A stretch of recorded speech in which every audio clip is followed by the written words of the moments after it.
Mula multilateral maritime exercises sa West Philippine Sea at sunod-sunod na high-level meetings, malinaw ang indikasyon para sa Japan na walang magbabago sa trilateral partnership ng Pilipinas, US at Japan sa ilalim ng Trump 2.0.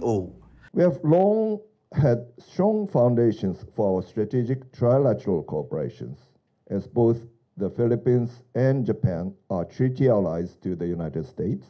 Sa forum ng Strat-based group sa Makati, binigyang diin ng Japanese ambassador na personal na ipinarating ni Japanese Prime Minister Shigeru Ishiba kay US President Donald Trump ang kahalagahan ng alyansa ng tatlong bansa sa gitna ng tumitinding tensyon sa South China Sea. We communicate with the new US administration from the perspective that constructive US engagement in the region is in the vital interest of the US itself.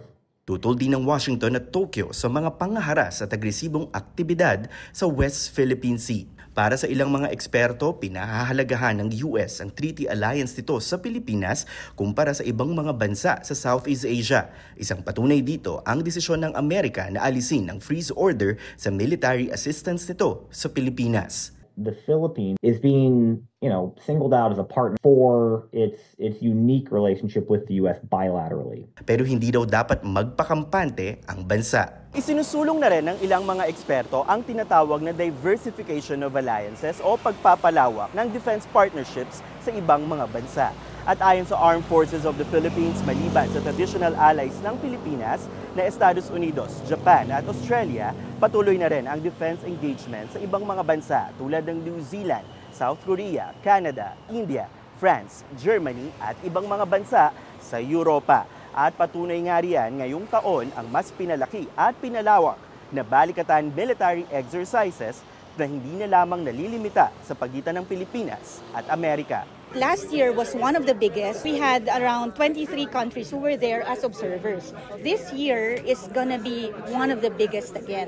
Pero ang China nagbabala sa patuloy na panghihimasok ng ibang mga bansa sa issue ng South China Sea. For every move on the sea by the Philippines, there is a screenplay written by external forces. The show is live streamed by Western media, and the plot is invariably to smear China. Sa isang press briefing, sinabi rin ni Chinese Foreign Minister Wang Yi na hindi magpapatinag ang Beijing sa mga ginagawang paninira sa imahe ng China sa South China Sea. Pero ang mensahe ng AFP? Ang pinagtatanggol lang natin is kung ano talaga yung dinikta ng arbitral ruling, no, na karapatan ng bawat bansa. So ang dito, our right is our might.